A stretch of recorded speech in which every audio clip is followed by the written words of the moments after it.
About 3 times a year, once in the summer and twice each fall, the IHS hosts graduate student research workshops. And while these events, of course, feature our students and their work, we also fill out the weekends with faculty presentations on our established scholars' current work. Our students get to share their research with one another, workshop it all back and forth, and receive invaluable feedback from professors in the field. As part of our show's efforts to track all these ideas in progress, we caught up with our November research workshop faculty, Professors Claudia Williamson, Randy Simmons, and Richard Bell.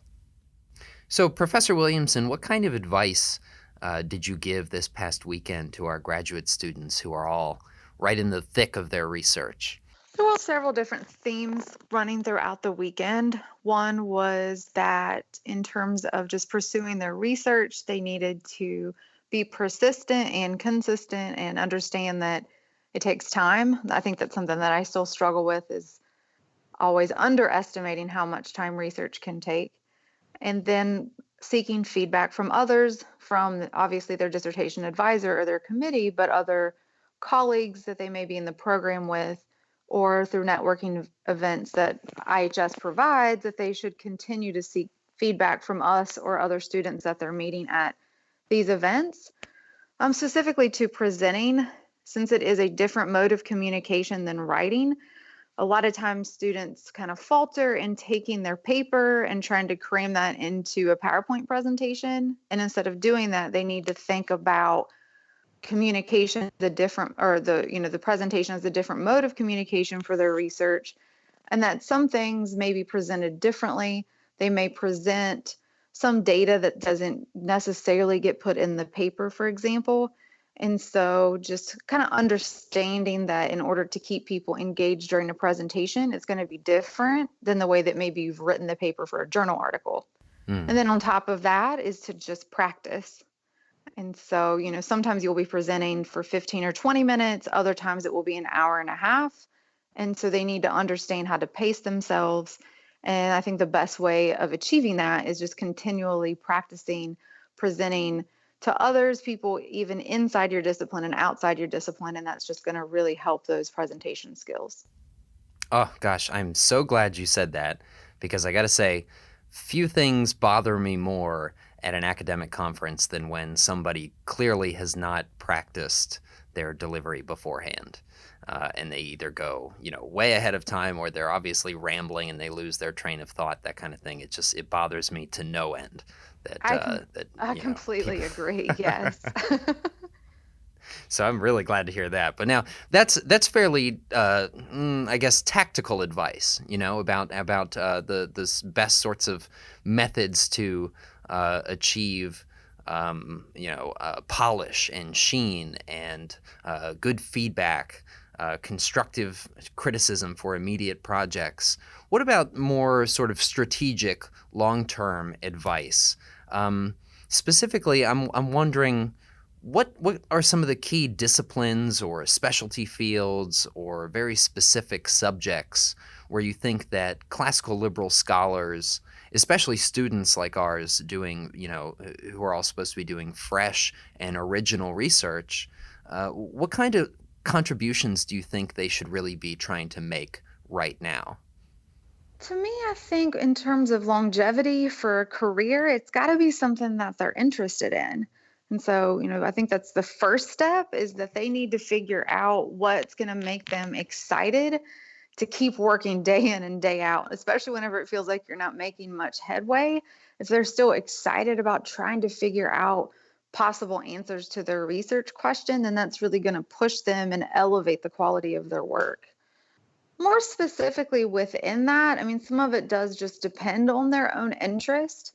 But I still think, and I might be biased, but there's a lot of work that classical liberals can do within international development, just because you get so much variation across the economic institutions, the political institutions. You can look at different histories and how that's been able to impact development.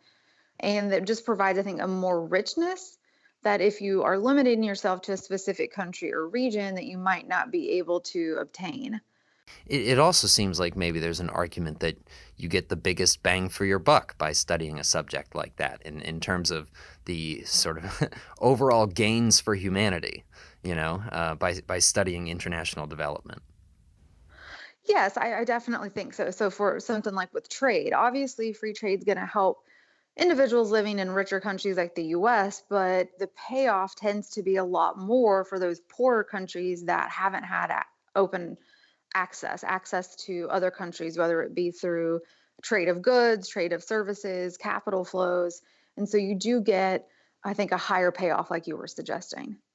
Now let's turn for probably the rest of our time to your specific research that you brought to this conference. All our faculty present on current work that they're doing or work that they're going to be publishing soon. Tell us about your project. So this paper comes out of a body of work that I've been pursuing for a while now that's looking at how culture influences development outcomes. And so there's a kind of emerging literature that's being, strongly suggesting that culture does matter. And for example, to think about the way that economists are talking about culture, we tend to categorize it as norms or values that would impact economic decision making and thus economic outcomes. So that's somewhat of a broad definition.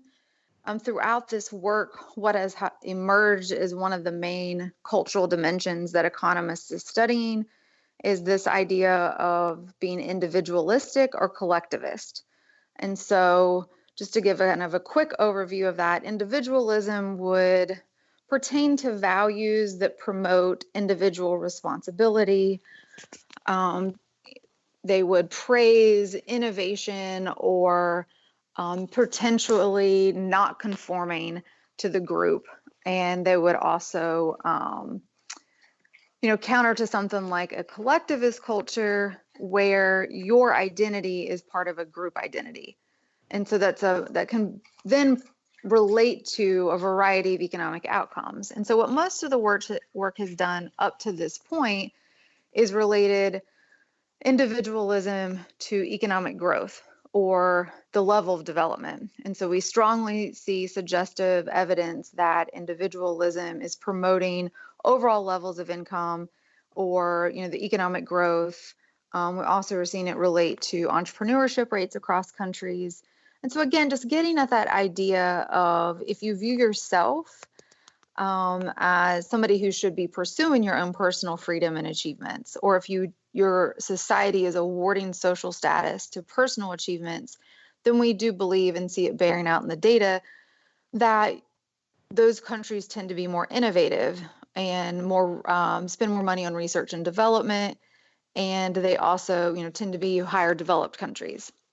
So what I'd started doing was looking at how individualism would relate to other economic outcomes, such as the level of regulation. And so we tend to see that across countries, more individualistic countries tend to regulate their economies less.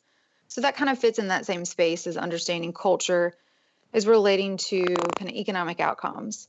For this specific paper, what I decided to do with one of my co-authors is we were trying to understand is if individualism really is this deep-seated kind of cultural norm that relates to a variety of outcomes, we need to peel back that layer and try to get at what other maybe attitudes or beliefs is individualism versus collectivism kind of determining or relating to. And so that's where we got to the idea of looking at attitudes toward women versus men, or kind of gender inequality issues that we see happening, not so much in the economics literature, but maybe in the sociological literature. And so that was part of the motivation for why we started looking at how culture would relate to gender equality issues. So, is it fair to characterize your conclusions then that more individualistic countries have greater economic growth and are more feminist?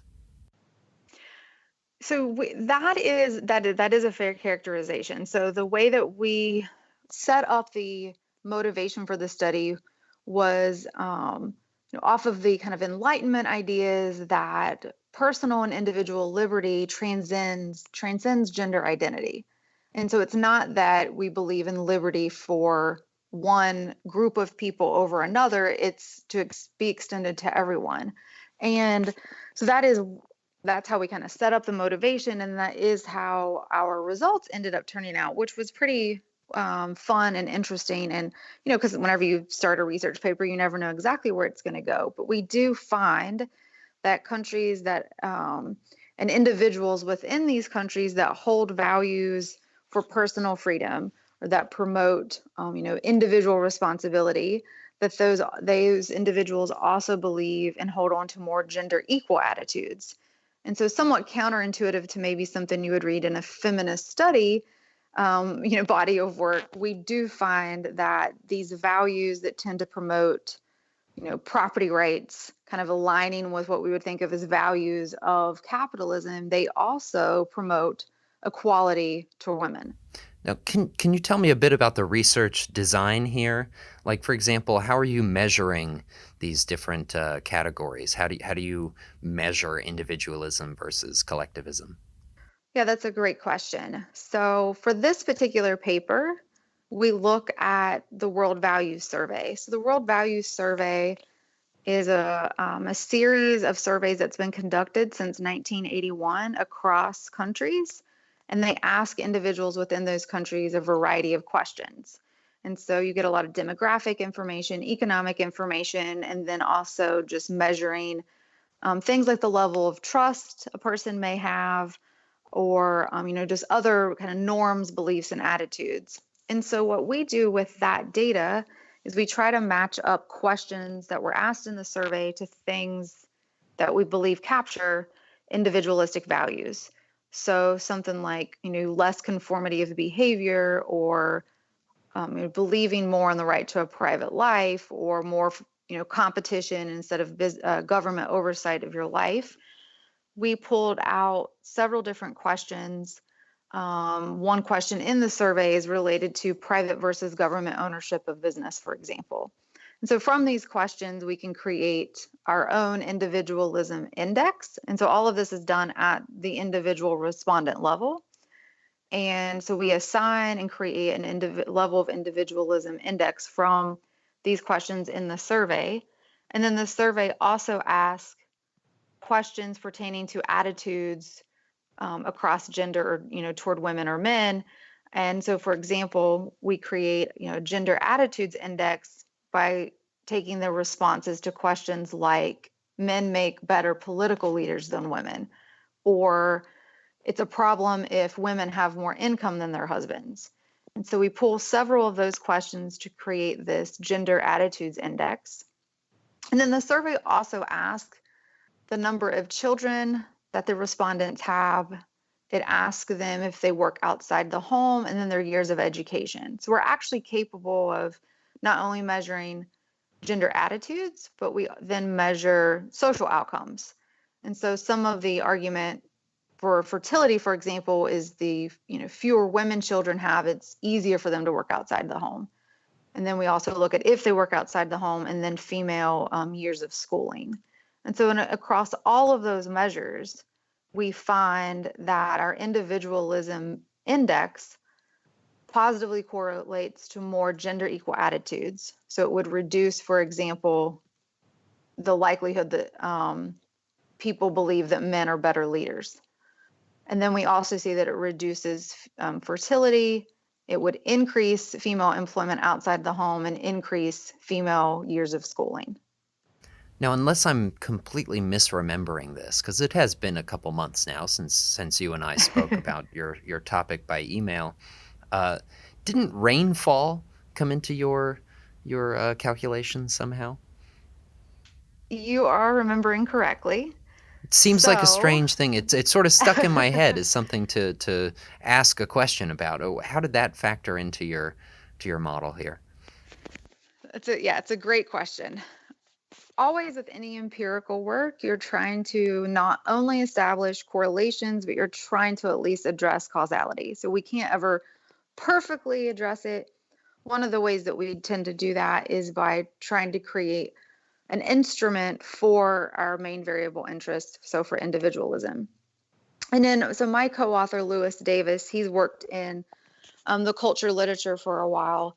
And he had developed in a prior paper this argument that historical rainfall variation is going to potentially correlate to contemporary cultural attitudes today. So, for example, the argument that he comes up with is that in traditional societies, agricultural risk, so that being more variation in your rainfall, is going to lead to the development of more collectivist social norms as a way of informal risk sharing.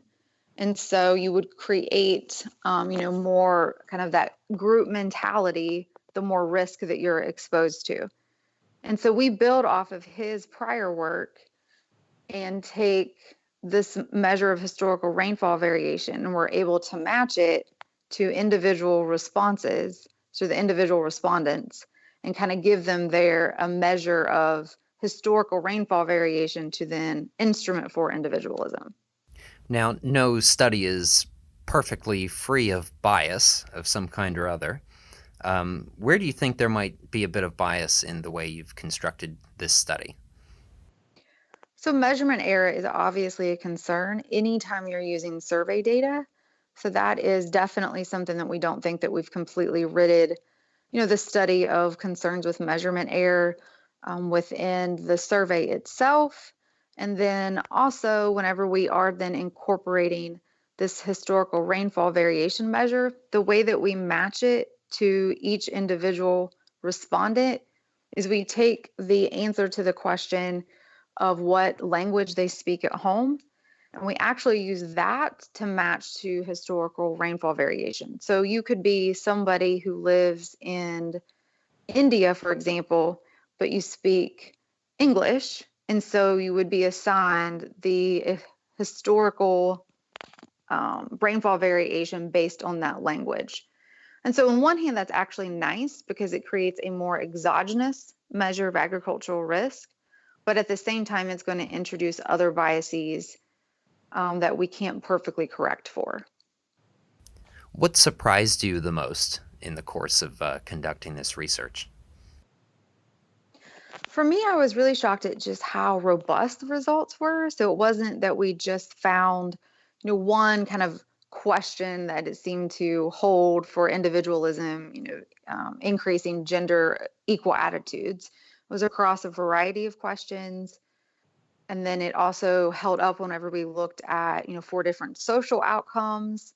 And then even when we're trying to correct for some of the measurement error and some of the endogeneity, the results still held. Again, it's never perfect, but we did find that it, wasn't that sensitive to the way that we either constructed the analysis or, we would keep adding in other control variables or testing it a variety of ways, and the result was still very consistent.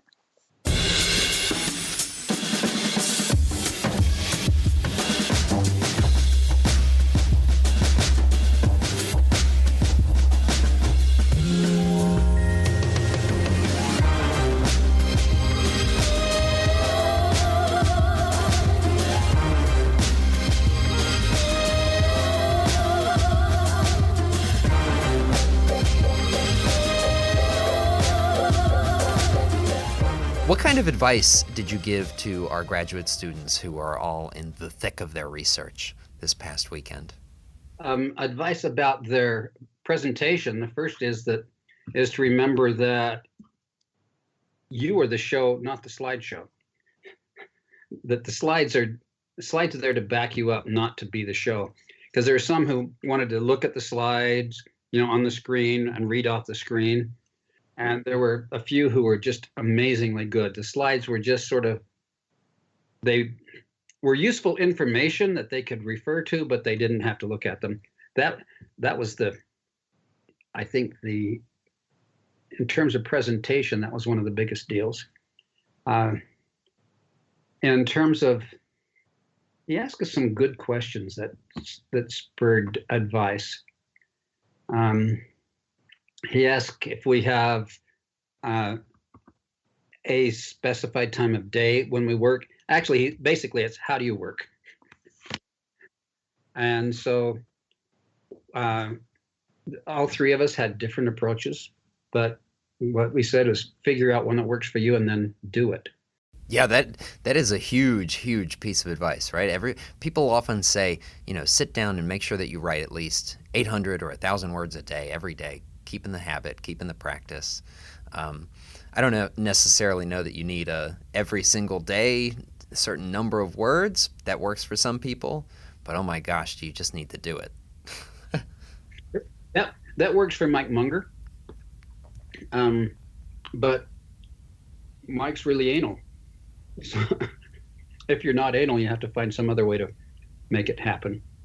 What about in terms of topics? So I'm especially interested in, for example, what do you think are some of the areas where classical liberals should be doing more work? I think the intersection between economics, politics, and sociology, which is weird because my basic argument about sociologists is that there's nothing so valuable nor so rare as a good one. But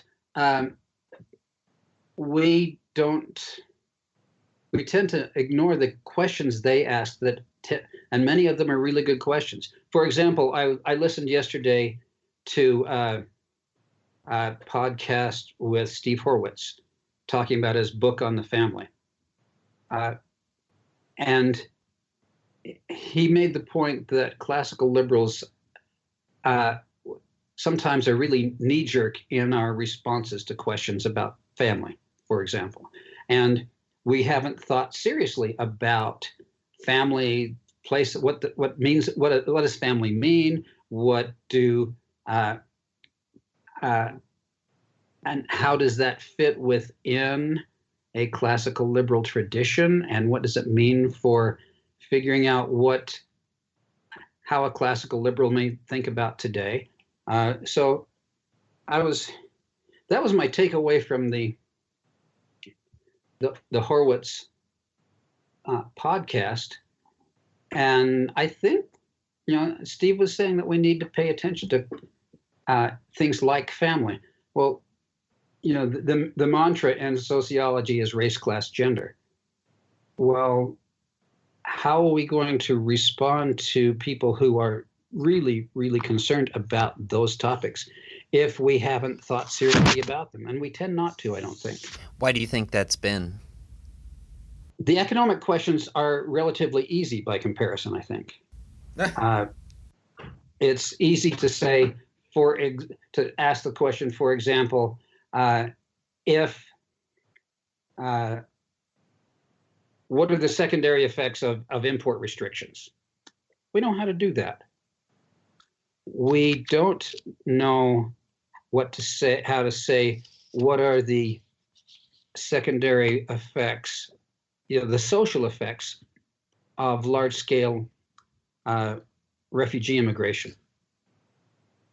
We tend to say it'll be all right. It'll be all right in the long run, and I believe that. But maybe there's somebody asking those questions. I just got the Brian Kaplan graphic novel on immigration, and maybe he'll have some answers in that. Because if anyone has thought about questions like that, it might be Brian Kaplan. But for example, 50 years ago in Pisa, Italy, the main street from the bridge over the river down to Piazza Garibaldi on Friday and Saturday nights was filled with people walking arm in arm, having fun, talking. I was there last year on a Friday night, and the stores were all shuttered, closed, with their bars down in front of them, the roll down bars, and the only people out were some people who appeared to be from North Africa or from somewhere in the Middle East. And I mean, if I were a Pisan who was looking at that and was saying that the reason for the people not getting together on a Friday and Saturday night is because of immigration, I'd feel like my city had been stolen from me. And maybe we don't have tools in economics and political science and history to be answering questions about those effects and how to respond to them. But the sociologists at least ask those questions. I can't believe I'm making an argument for the intersection of economics, politics, and sociology, but I am. And I noticed that Pete Becky actually started making that argument a few weeks ago. I hate to be on a trailing edge behind Pete. I think there's immense room for work to be done at those intersections. I mean, so with your example from Pisa, I'm immediately struck by, for example, the phrasing of my society. Well, I think an awful lot of classical liberal insights come to bear on that story by making the point, we don't own societies as individuals. We have no property claim to your culture existing in a particular way for an indefinite amount of time. It's not something you can press a claim to, and yet people do feel like that. And so I think it's something we have to find a way to understand and reckon with, and make some kind of intervention that makes a difference in that kind of a debate. So I'm definitely glad to hear you say that. Analytically, we can say you don't own your society. Emotionally, people do. Believe they do. Yep. Now, let's spend. I was a small town mayor, and in a growing town, subdivisions are popping up, and boy, the older folks in town, the comments they made to me is, "Our city's been stolen from us." Let's spend the rest of our time talking about your lecture here, on the topic of work that classical liberals are doing right now. You pitched this lecture to me as a Coasean analysis of how Western water law developed. So I'm a humble historian, right? And a lot of the economics jargon escapes me. So what does that mean? A Coasean analysis of Western water law. Okay. Well, first of all, for this audience, I did not even mention Coase. Oh, okay. But one of the students did. One of the first questions I got was, "Well, isn't this just a Coasean argument?" Our good old IHS students are the best. Yes, exactly. So Ronald Coase argued that in a situation where property rights are clear, and people are able to make trades based on those property rights, that externalities all get internalized. That is, if I'm creating a cost for you, the question to be asking is, do I have a property right in that? Do you have a property right in not having those costs? And the way you answer those questions will tell you how that little society will work. So when I'll just use the pioneers as my example, that the same thing happened in the mining camps.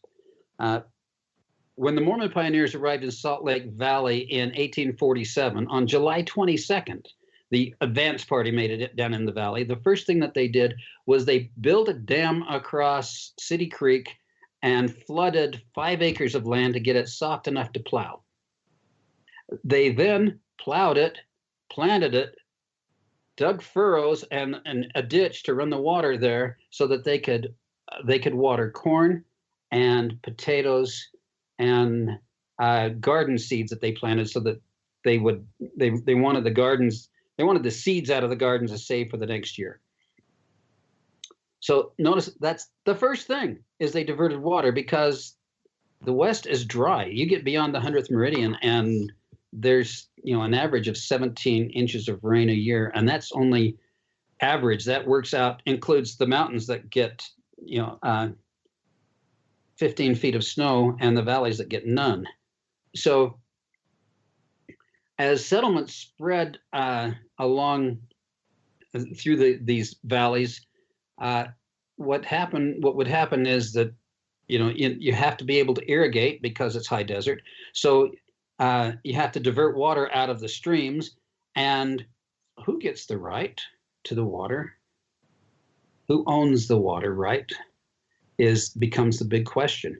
And the first rule became the first person that diverted water, that person had the right to that water, and it wasn't to a share of the flow, it was to an actual amount. This, 3 acre feet, an acre foot is enough to cover a football field with a foot of water, essentially. So I might have the right to divert that. Well, the second person down the stream, if it's a dry year and I take the entire flow of the river, the person downstream gets none. Now, is that an externality? Have I caused harm to that second person? Well, in a world of property rights, the second person goes to the junior right holder, goes to the senior right holder and says, "Can I borrow some water? Can I lease some water? Can I buy some water?" They work out a solution, and that happened in the mining camps. It happened all across the West. Is this idea of prior appropriation, or first in time, first in right? The first one there that diverted the water has the first right. But then the bigger problem is, that works really well when you're irrigating right out of the stream, but what if you have to transport the water a long distance to get it to where you need it? Who's going to dig the canal? Who's going to maintain the canal? Who's going to, there's huge transaction costs in figuring that out. Who's going to make sure that the person at the end of the ditch gets water and it isn't being all taken by the person at the head of the ditch? Because if I'm not going to get water, I'm not going to help build this thing. And so what happened was that mutual irrigation companies were invented. They were invented in Wyoming, in Utah, in New Mexico, in Colorado. They just sort of sprung up. It was a new invention. And so what happened was the company owned the right to divert the water. And as a shareholder, I own a share of the water. Now, notice what that does to transaction costs. If I'm part of a company, then at the annual meeting, the shareholders figure out the rules for the year. They figure out if somebody's not paid their dues, they figures out what the dues ought to be. They hire a water master or often called a ditch rider, somebody who rode their horse along the ditch and made sure that you were taking water at your turn and not when it's somebody else's turn. Actually, the Wyoming water engineer described what happens if you don't have such an organization and you try and get people to just dig a ditch and cooperate without some formal organization. He said that what happens if you're not at the head of the ditch, you soon have there's soon murder and mayhem in the heart of every water user, because as Mark Twain supposedly said, in the West, whiskey's for drinking and water's for fighting, because it's a scarce resource. But so you create these organizations, and it solves all of that conflict. It solved all those transaction costs. It was a wonderful system. And then through time, the quasi-governmental systems emerged for much larger scale water development. The irrigation companies worked for small areas, relatively small, maybe huge in terms of land, but small in terms of shareholders. But then to build big dams, you needed another organization, which became irrigation districts. And they got, I think wrongly, but they got powers from the state to tax and to and eminent domain. But again, what they did is they created a West that is awash in water, because all this water falls in the mountains in the winter and then comes rushing down the streams. Well, if you capture it, then you smooth the consumption, or smooth the flow through time, and you've made it so there's lots of water. The problem is that the mutual irrigation companies and the irrigation districts who solved this transaction cost problem, property rights issues so well, they now control in every Western state, the average in the Western states is 72% of the developed water. And where's all the growth? Not in agriculture, it's in municipal and industrial use. And So you would say, well, there's lots of water. Let's just move it from ag to municipal. Well, how are you going to do that? And it turns out that, I own 3.5 shares in the Spring Creek Water Company. I bought 2 of those shares recently. I went to the owner. I said, hey, how'd you like to sell me 2 shares? And he said, oh, okay, I could do that. And he got out his stock certificates, signed them. I turned them into the company. I owned it. I didn't have to ask permission from anybody. But if I wanted to sell those 3.5 shares outside of the district, say even to the little city I live in, if I wanted to sell them those shares, and they're going to not use the water in our irrigation system, but maybe in their municipal system, that's going to reduce the flow in the Spring Creek Water Company. And it would require approval of the board of directors, and the board of directors would never give that approval. If pushed, they would put it to a vote of all the shareholders, and they would never vote for it. So you've got to have, it's almost impossible to move water out of those irrigation companies into municipal. And it's almost impossible to move it out of the large irrigation districts into municipal for the same kinds of reasons. So these organizations that solved the property rights transaction cost problem so well, beginning in 1847, are making it really hard to transfer water from ag to municipal today. And you've got the same problem with, in order to own a right, you have to divert it out of the stream. So, and that's called put it to a beneficial use as defined by the state legislature or the state water engineer. Well, what about leaving water in the stream for fish? Environmental uses. Until very recently, state legislatures wouldn't change the rules so that an in-stream flow, leaving some water in the stream, instead of completely de-watering the stream, a phrase I like, by the way. De-water sounds awful, but it is. If you left your water in the stream because you loved the fish, you left it there for 5 years, you lost your water right and somebody else could get it.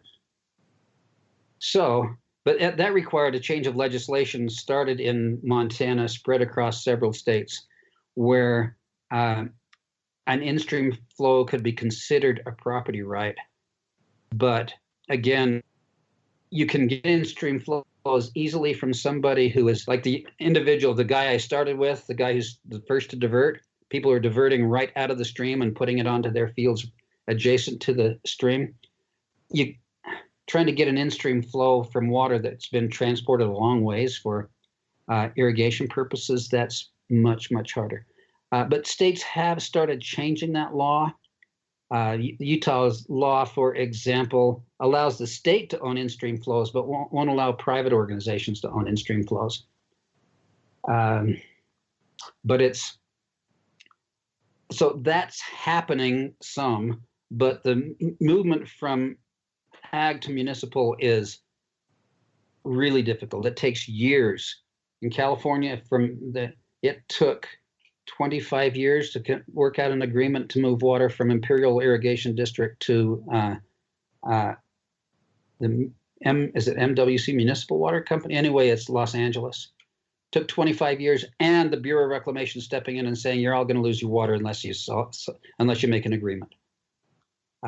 So it's this wonderful little irony that institutions that work so well now make it really difficult to adapt to the changing world. That's what the paper's about. So what kinds of conclusions do you draw from that then?